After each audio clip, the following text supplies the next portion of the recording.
Mä kysyisin lääkäriltä, saanko mä hiukan mennä mettähän kävelemään? Ihan hiukan vaan.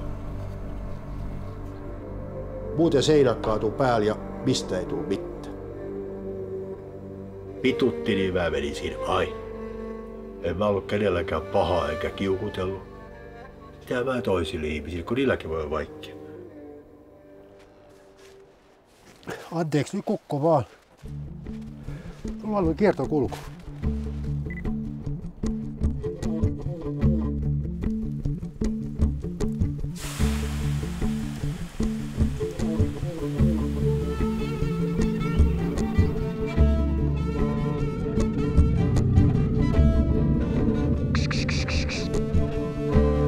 Mitäkin suuli tietää?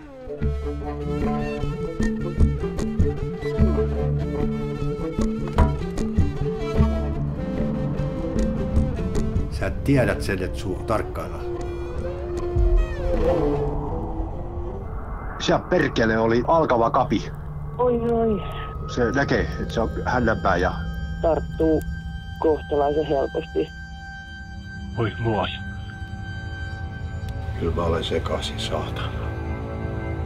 Nyt kun mä näen sen luonnon siellä, mä näen sen aidosti.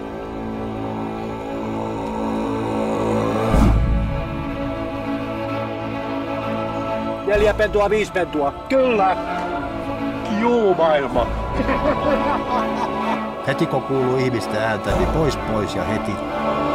Kun se meidän mailla, Rantalan mailla, niin täällä ei kukaan tule kiusaan. Mitä kuuluu tehdä, kun näkee iso tähdenlento? Mä toivon Ilveksille kaikki hyvä.